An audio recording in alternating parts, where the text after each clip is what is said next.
云姑娘，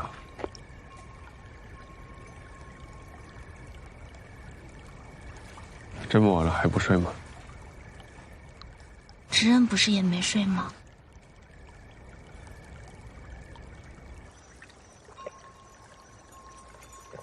你是不是换了新地方睡不习惯？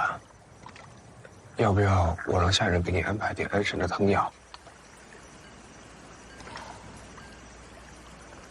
我刚说错什么了吗？知恩明明自己也睡不着，却还操心给我准备安神汤药。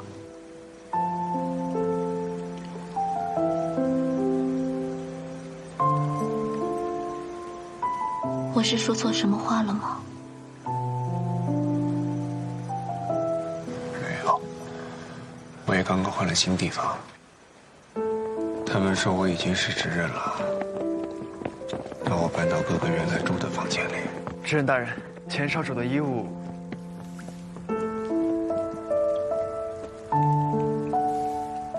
那里面都是他过往的痕迹，布置身上也都没有变，就好像他从来没有离开过一样。快要入冬了，夜里很凉，知恩却满头是汗，做噩梦了。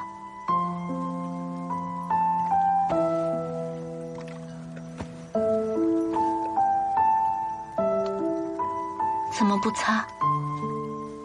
看来知恩是被伺候惯了。之前都是别人帮你擦汗吗？没有，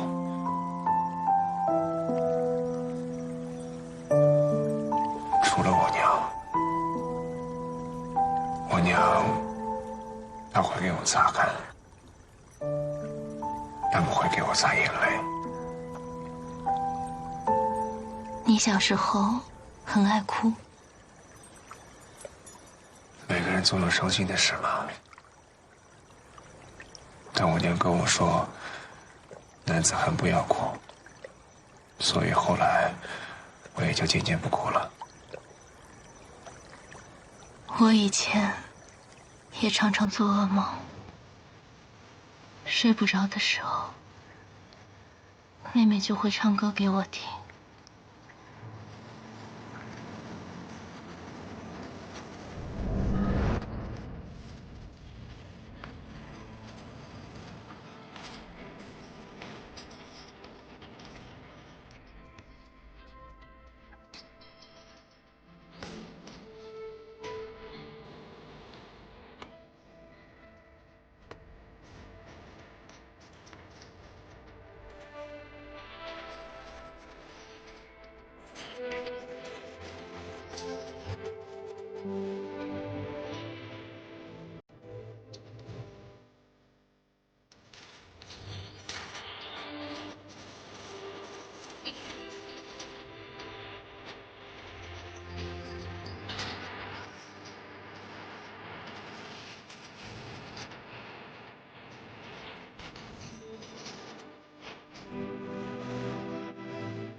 我只要听着妹妹的歌声，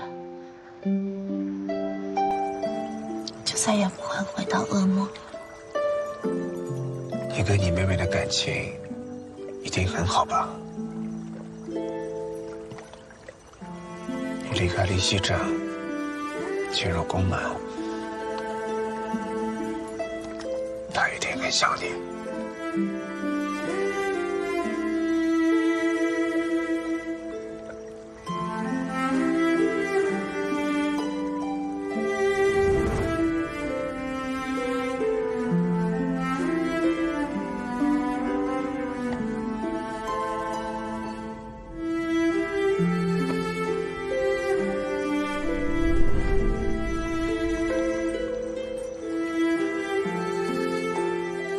谢谢。谢我什么？我不答，你也就没再问了。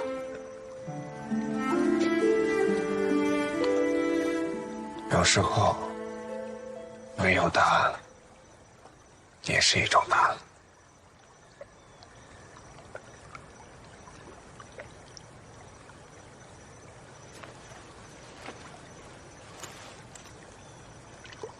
一直想把这个还给你，都没找着合适的机会。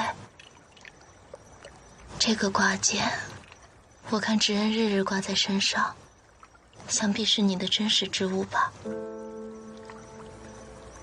对，我父亲送我的。以前爹爹行商，也见过各种皮料。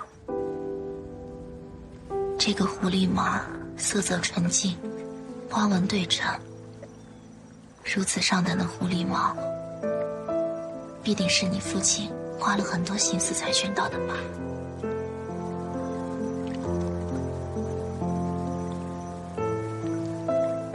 我父亲做事向来用心，有他的深意。只是年少心浅，好像从未懂过。30而立，40不惑。知恩还年少，怎么可能事事都看得清呢？怎么又叫我知然？不是跟你说了私底下叫我于公子吗？那知恩也别再叫我云姑娘了。行啊，那我该叫你什么？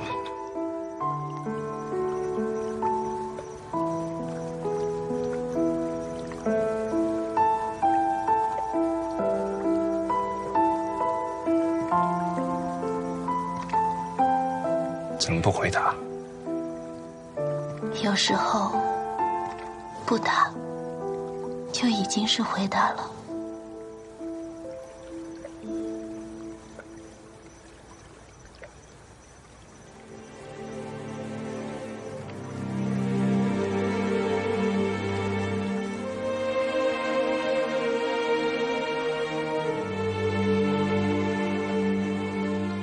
你可真厉害，公子羽现在可满眼都是你。可我最终还是会负了他，负了他，你会把他的人生彻底捏碎。当宫门血流成河的时候，我真想看看公子羽看你时的眼睛。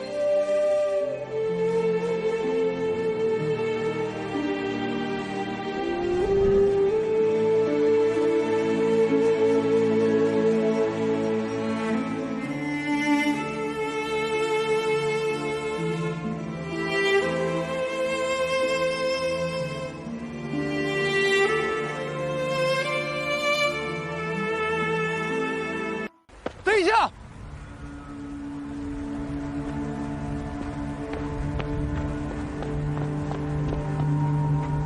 与公子有何吩咐？你会说话？哎，他是我的绿衣使，之前我吩咐他去准备一些东西，所以来晚了。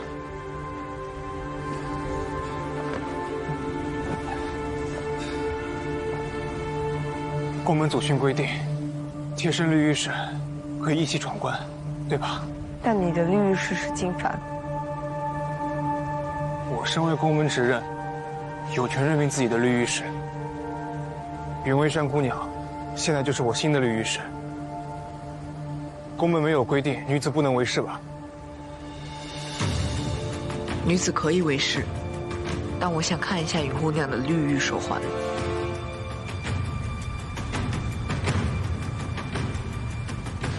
我进入后山试炼比较匆忙，所以还没来得及。在这里。进入后山之前，有一样东西我要交给你。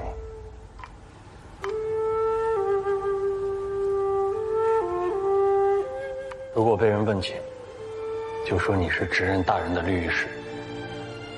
你放心，我定当舍命保护执刃。你不信我？人心最不可信。那私心呢？可信吗？从私心来说，我也会舍命保护执刃。他不在了，我也不会有立足之地。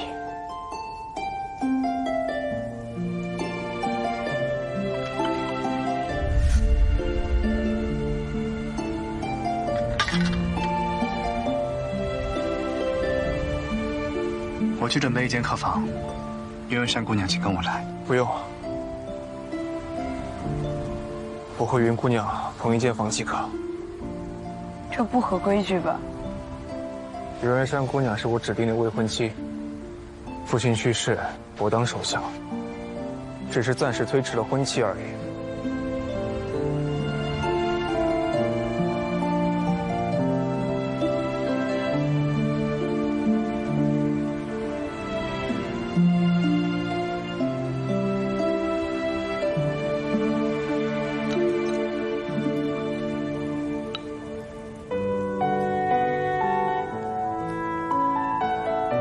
这是金凡的绿玉。公子离开之后，金凡就一直魂不守舍的。最后，在我和大小姐的逼问之下，才透露说三玉失恋极其凶险。于是，我和大小姐逼迫他协助我，偷偷来后山找你。我都能想象到这公子上是怎么逼问金凡的。金凡本来死活不愿意违背宫门祖训家规。但我绝不允许你在后山遇到任何不测，于是逼迫他和我比武打赌，证明我自己是能够保护于公子的。你为何不允许我遇到不测？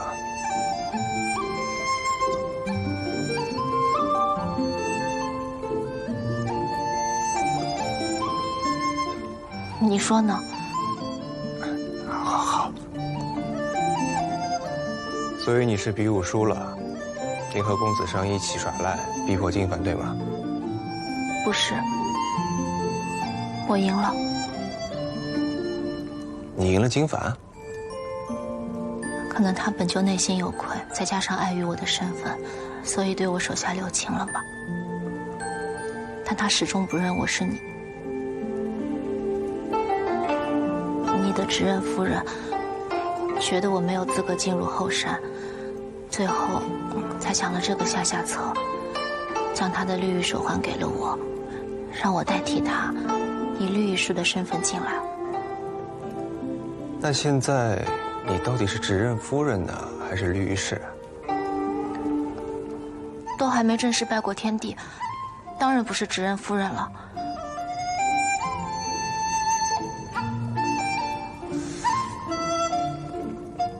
那这位绿玉氏大人，能否请你把那边冷的药粥再热一下？我的执刃夫人有些饿了。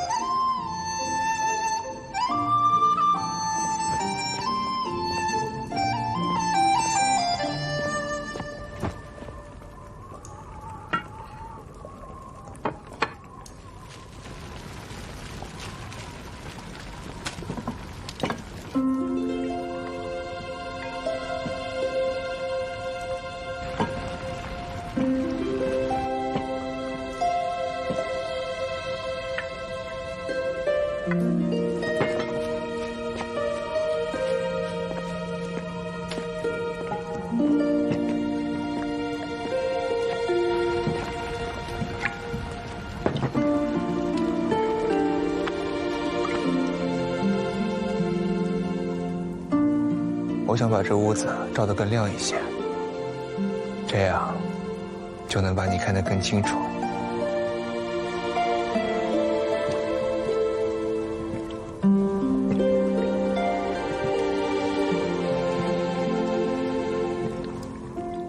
我来吧，你去坐着。那怎么行？我怕冷，靠近灶台暖和。又胡说！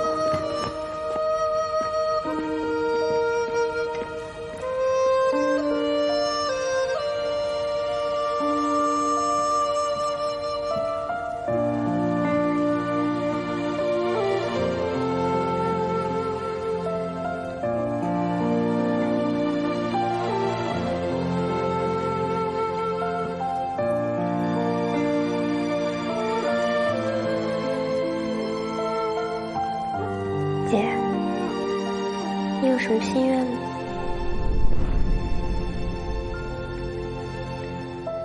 没有，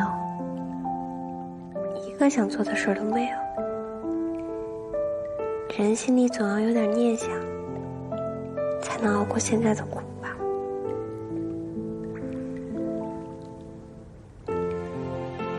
如果一定要说的话，我就想过着寻常人家的日子，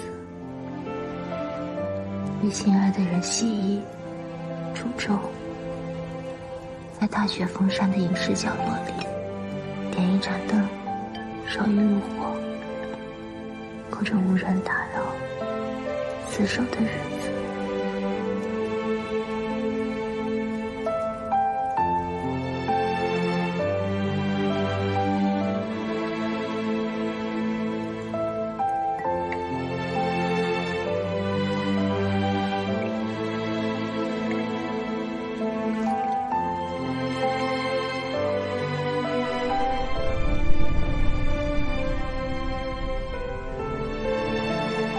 你干嘛笑我？我哪有啊？只是没想到姐姐还这么少女心。快睡。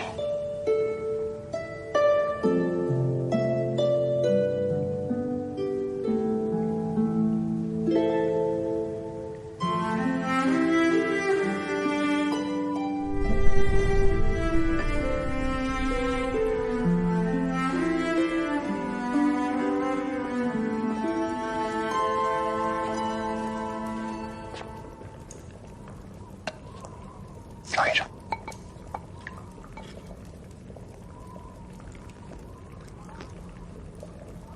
过不过？不过。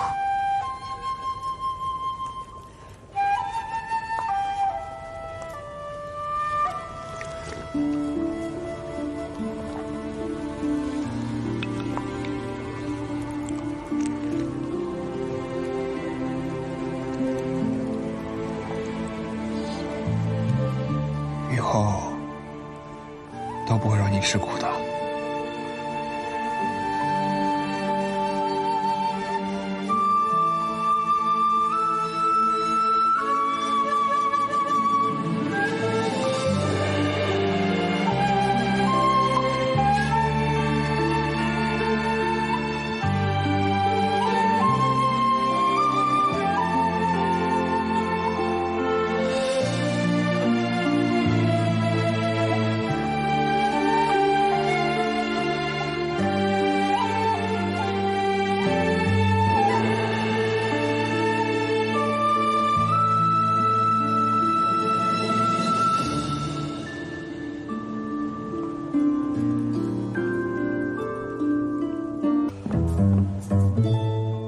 金凡让你问我。是啊，我也被金凡搞得莫名其妙的。他只告诉我第一关考验的是内力，其他就没说了。内力？他暗示的很明显。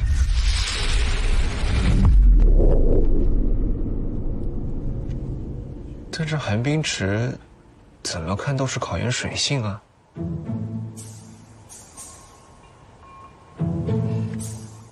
这试炼既然是为了选拔继承人而设，考验水性好像不太合理吧？对哦。哎，这是什么？哦，方才去医馆抓药，想起雨公子在雪宫应该也受了些风寒，就让大夫配了几副暖身的姜草药茶。公子记得趁热喝了。你为何去医馆抓药？你身体不舒服吗？云姑娘，这几味药可都是大寒之物啊。你虽说虚火燥热，但切记也不要多吃啊。多谢大夫。最近天气燥热，就去找大夫配了几副降火的凉草茶。你这是为我担忧焦虑呢。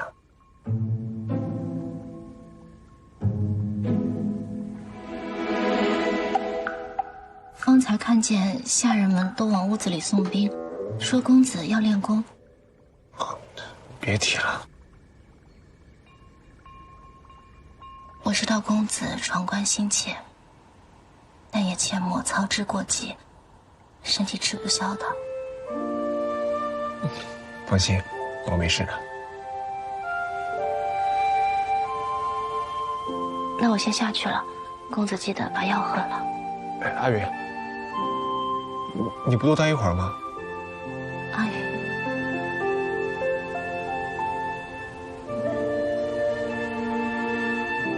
阿云不好听吗？听起来像是小猫的名字。小猫多可爱呀。阿云，阿云，喜欢。喜欢什么？喜欢阿云啊。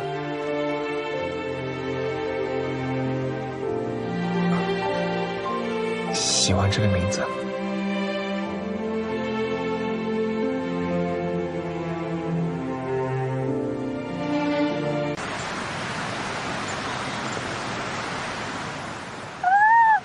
光天化日，鱼水之欢，真不是这么用的。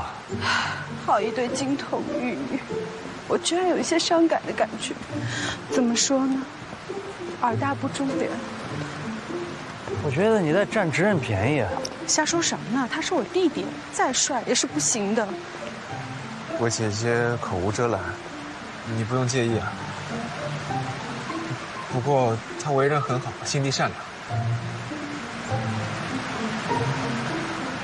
云姑娘，大小姐性格很好，没有架子，与人亲近，我也喜欢听她说话。那你完了，被她缠上，你得被她烦死。前方路窄，你跟着我吧。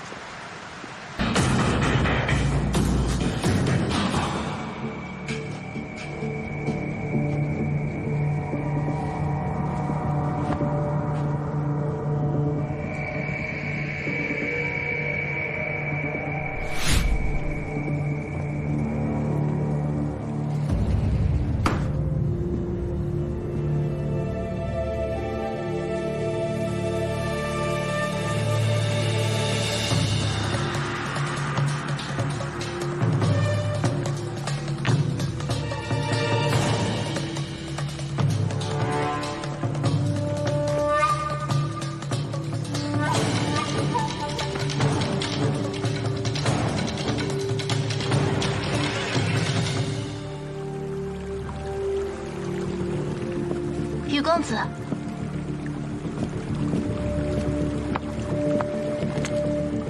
你的东西掉了。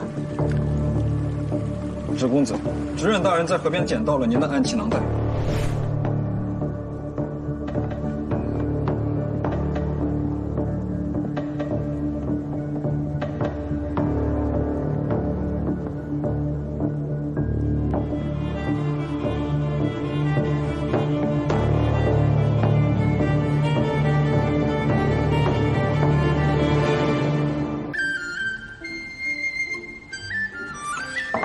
算了，你不想说，我也不能撬开你的嘴；你不想走，我也不能打断你的腿。等我走了，你记得盯紧宫上诀跟宫元指。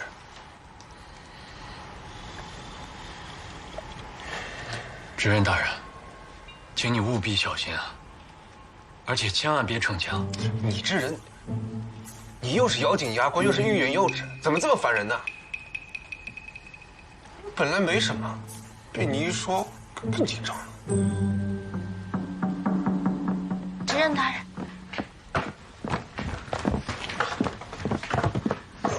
这什么东西啊，这么重？云姑娘真是细心，已经帮直任打点好了行李。我听金侍卫说，公子要完成第一关试炼才能离开后山。后山湿冷阴寒，子尚姐姐说直任从小就怕冷，所以我就多带了几件厚重的衣物。娘，还有酒啊。只可惜，这次是我独自去，有些没良心的不陪我去，看来我只能独自苦饮了。这可不是普通的酒，后山瘴气重，湿气也重。之前上官姑娘铁寒，医馆给她开了药方，我就去求来做成了药酒，驱寒避湿的。还有一些糕点，我怕公子吃不惯后山的菜肴。哦，对了，我缝制了一个荷包，这里面的药材是驱逐蚊虫的。我老家离西镇沿河而建，那里蛇虫蚊蚁都很多。小时候，我娘总让我随身携带。这里可是宫门，哪有蛇虫鼠蚁能近得了身呢？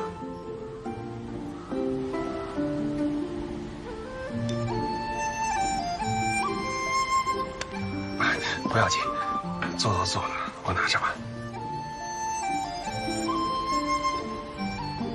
你看你，刚进入宫门，忙上忙下准备这么多东西，太辛苦了。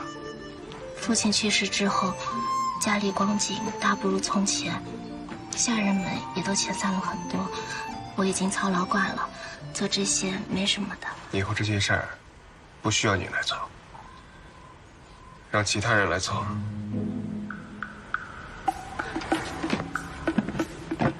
我做这些是理所当然的，毕竟我是公子亲自挑选的。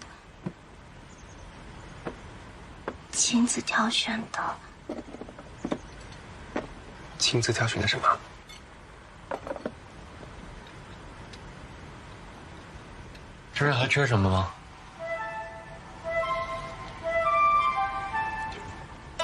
你眼睛咋了？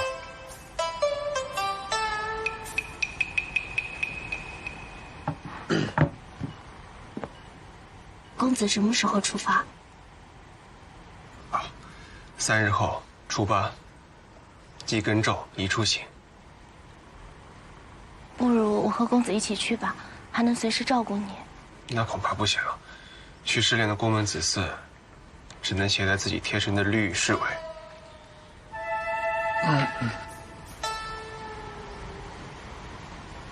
那知人万事小心。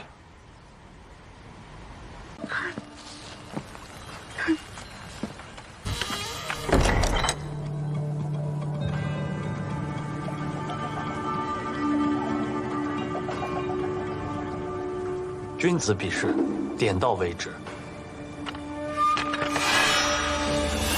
这是我们侍卫用的刀，对于姑娘家来说有些沉。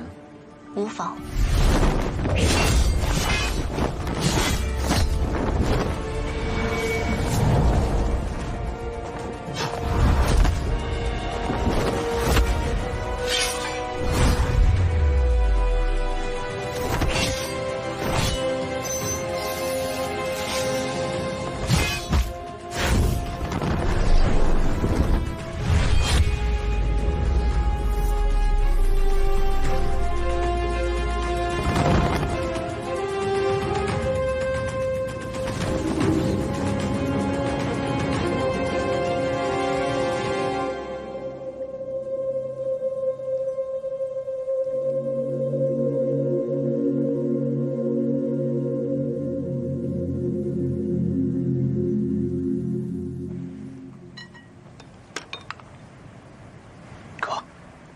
公子羽已经去后山了，这也值得发愁啊。但凡他有点自知之明，都应该早早放弃。他若是没有这点自知之明，我们就点一点他。他那见不得人的身世，哥哥知道从哪入手了。上官姑娘，我还想喝一碗甜汤，不知道厨房有吗？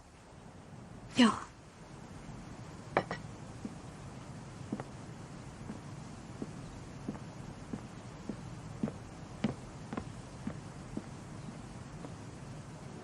兰夫人。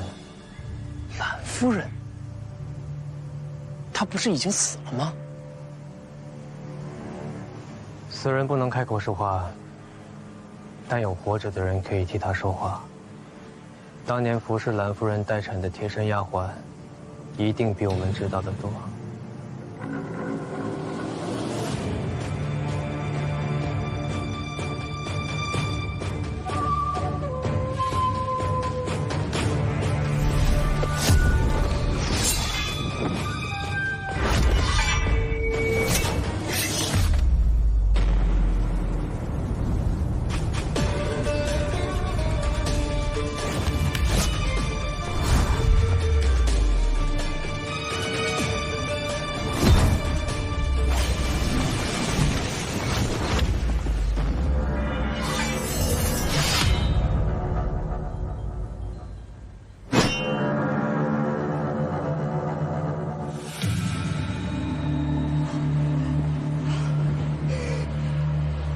我赢了。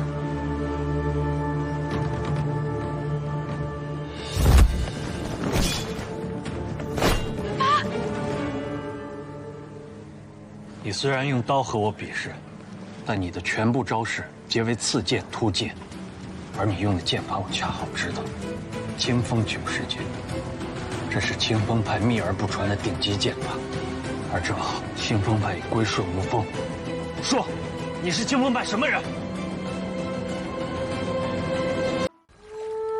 你虽然用刀和我比试，但你的全部招式皆为刺剑、突剑，而你用的剑法我恰好知道，清风九式剑，这是清风派秘而不传的顶级剑法，而这清风派已归顺无锋。说，你是清风派什么人？我不是清风派的人。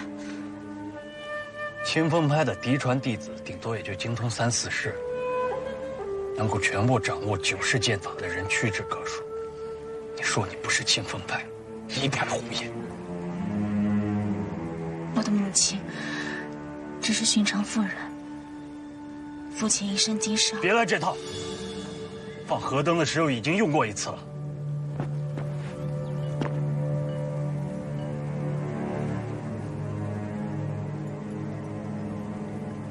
父亲一生经商，走南闯北。14年前，他走水路运货，发现一位女侠藏身于船下暗藏之中。她就是清风派一直追捕的叛逃之徒，被誉为50年难遇的剑术天才卓美。救他一命，他就受你清风9式。其实义母传授我剑法，也有私心。他希望我替他复仇。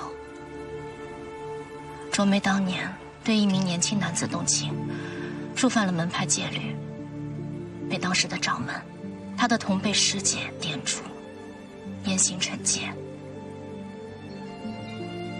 这件事情当年震动了整个江湖，你们应该有听说吧？知道，我听母亲说过，卓梅的那位爱人被斩了手脚，封了喉舌，奄奄一息地送到卓梅面前。听说卓梅受不了这个刺激，发疯一样杀了10几个人，浑身带血，逃出了清风派。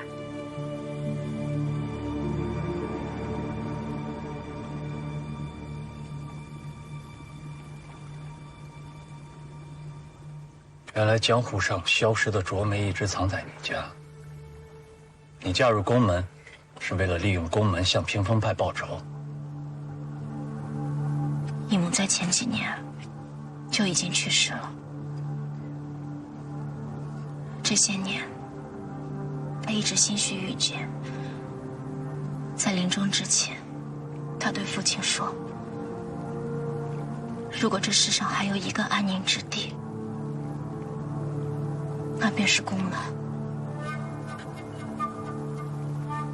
好了好了，不要难过了。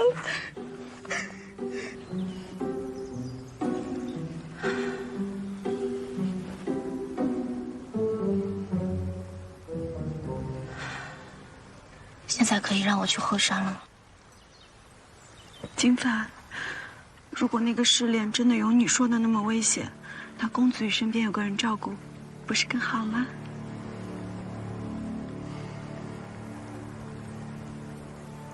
有件事，我不知道该不该说。都是一家人了，有什么该说不说的说。我听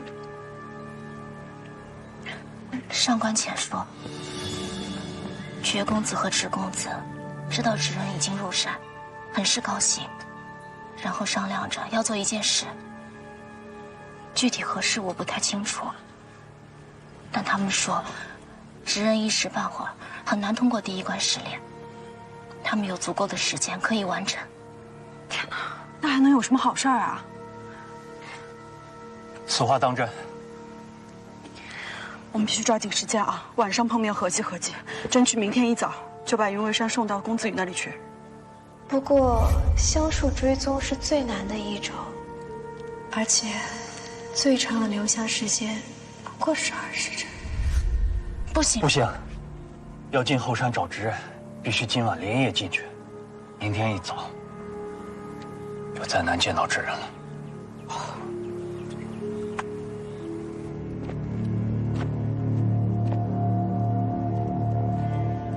子羽，叶长老，你为何在此啊？我担心你初次闯关会有些紧张不安，特意带你走一段。子羽，按照规矩，你要把眼睛蒙上。好。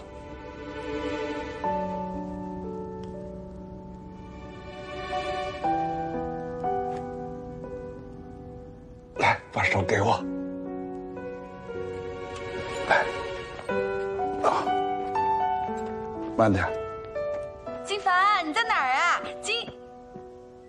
金凡，你在这儿，我找你半天呢。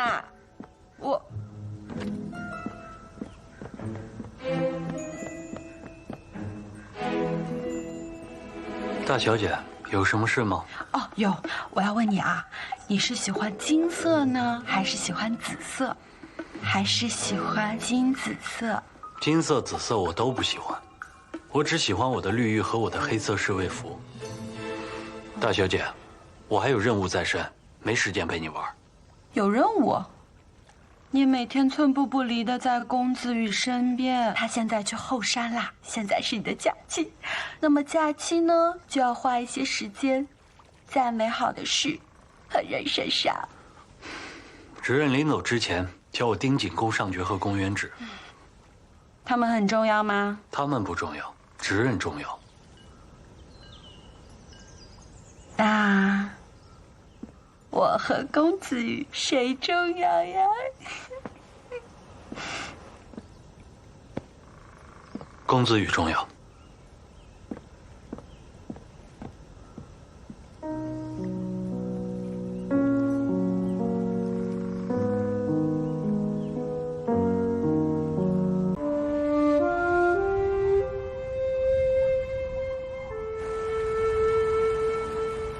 子羽，你可以摘下黑布，睁开眼睛了。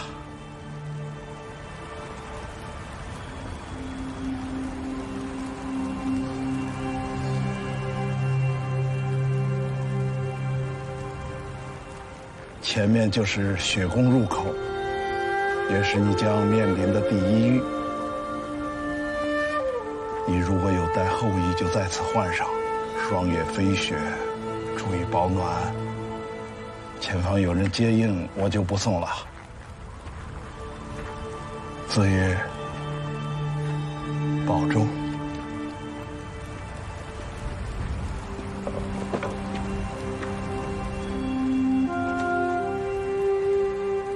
新茶煮酒，藤梨煎雪，还挺有诗意啊。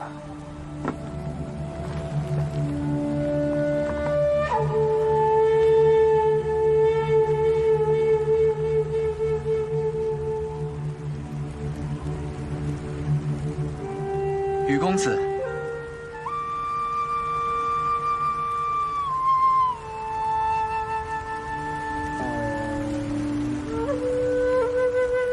或者说，我应该称呼你直任大人。叫我公子羽就行，等我过了这一关，再叫我直任大人也不迟。只过我这一关可不行啊。您怎么称呼啊？我姓雪，风花雪月的雪。执任大人可以叫我雪公子。那您是雪长老的后人？是。从前从未听雪长老提起过。后山雪氏族人除长老以外，不得踏出后山半步。我们常年居于此地，自是不用提及。那你的其他族人呢？怎么就你们2个在此啊？他们不用参与公子的试炼，自是无需出现。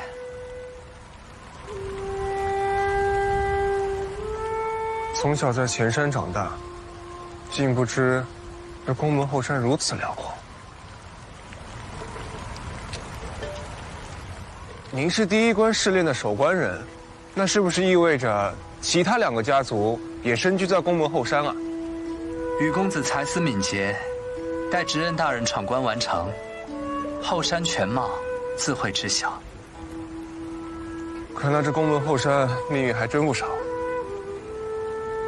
天色也不早了，禹公子早些休息，明天一早，我们就正式开始。不用等明天，就今天吧。我不累，也不需要休息。我听说禹公子和人做了约定，要3个月内闯关完成，所以才这么着急。也不是因为这个。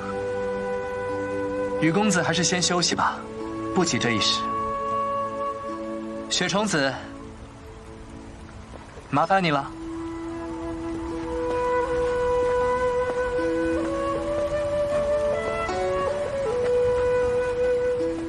哎，这香炉很重。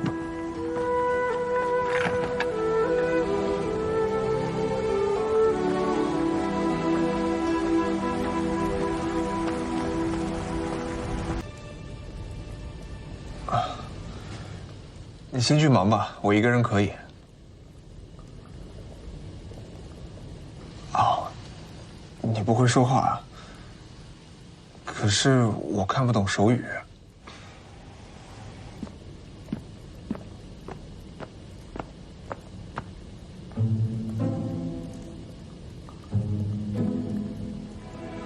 啊，这我看得懂。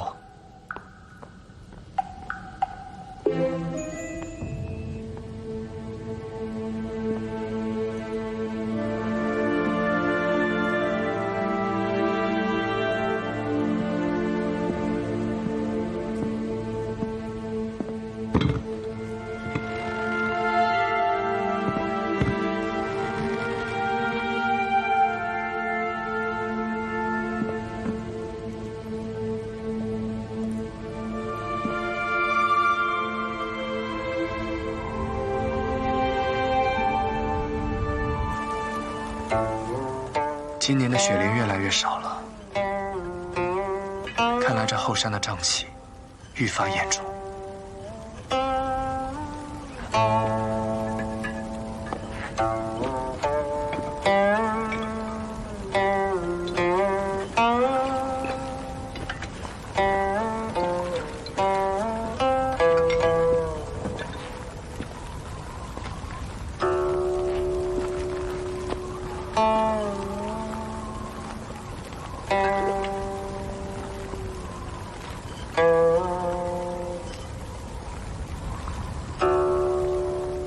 这瘴气不知何时才能减弱。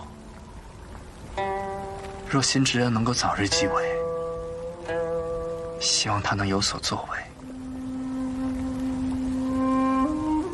你对他抱有期望？你不看好他吗？当初宫上诀被困12天，出来的时候气若游丝，元气大伤。宫人尚且如此，你觉得公子羽能好到哪去？让他试试吧。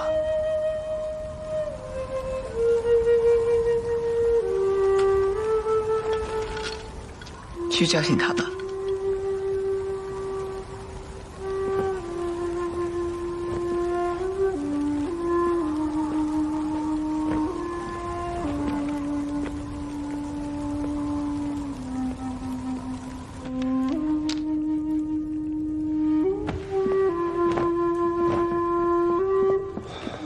我准备好了，走吧。不用走，试炼就在这里。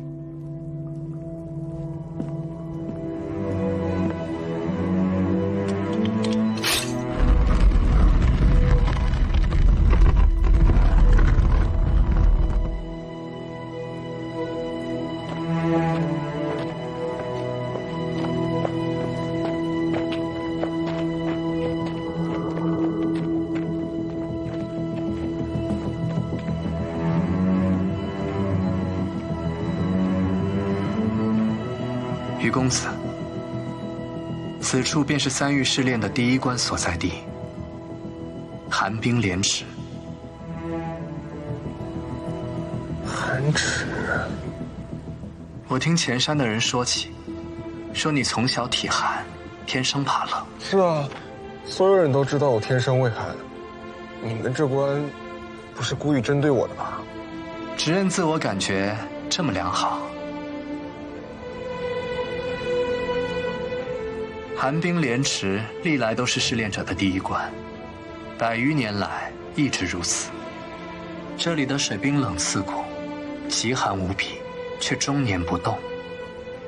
池底有一个玄铁打造的匣子，里面是雪氏家族的刀法秘籍——浮雪3式。只要潜入寒冰池，拿到秘籍，就算闯关成功。潜入。若直认觉得自己不行，离开雪宫，放弃便是，不用为难，也不必受苦。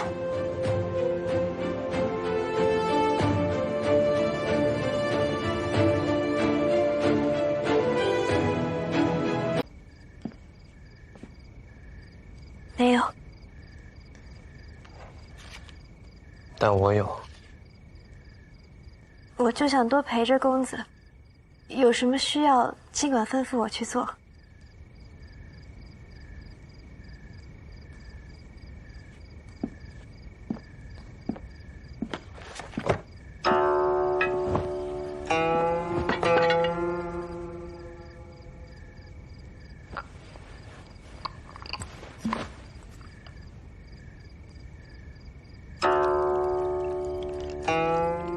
月桂。我看公子总爱在房间里点月桂熏香，就去药房领了一些月桂花叶，熬制了精油。我爹爹是文官，总爱在末里加一些上官家特殊调配的香味，为了辨别文书的真伪。所以，我也想给公子加一些。可能没什么功用，但如果公子闻着，心神愉悦，清净思绪，也是好的。你知道我为何喜欢月桂？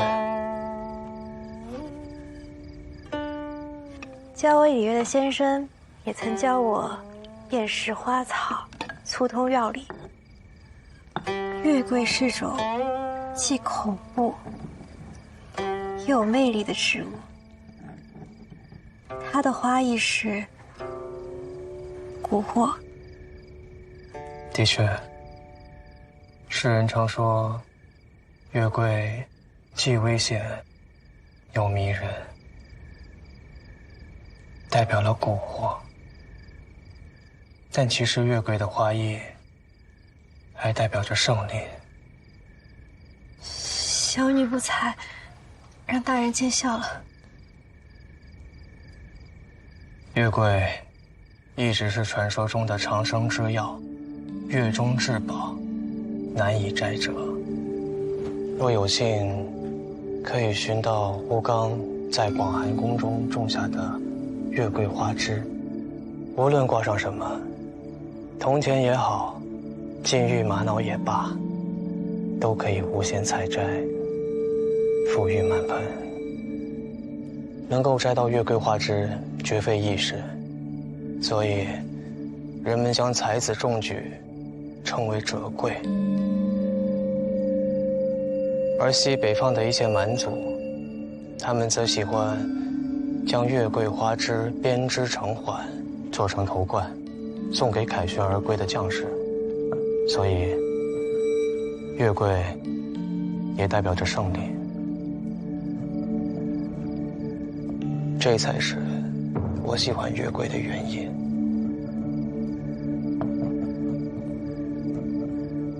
那我还真是误打误撞了。我原以为上官姑娘只会做饭种花，想不到你还精通文墨。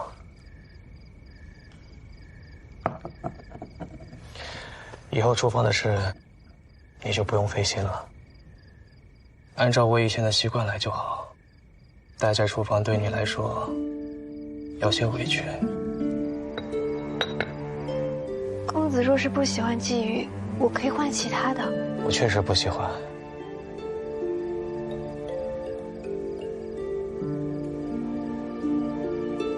我不喜欢鲫鱼，也不喜欢满院子花草。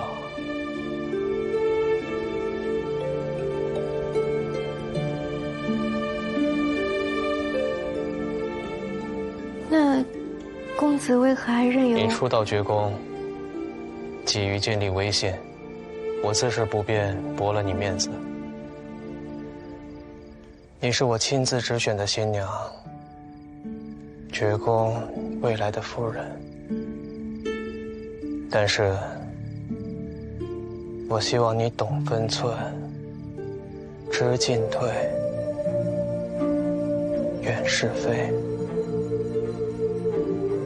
什么都逃不过公子的眼睛。你说的没错。方才是不是去了鱼宫？云姐姐之前说要教我几个女工图案，我学了几样，正好想给公子看看。不必看了，回去休息吧。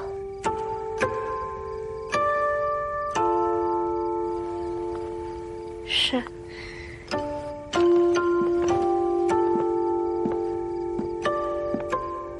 你种了满院子杜鹃，却没种其他花草。你可知道杜鹃的花叶？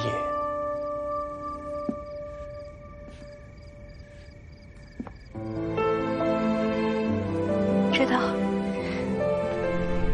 上官姑娘为何只选杜鹃呢？因为杜鹃花的花艺是，我永远属于你。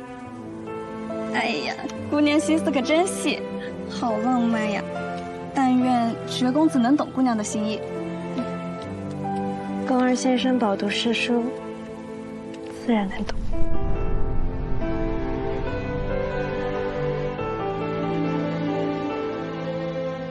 一会儿再走，帮我再抹些墨。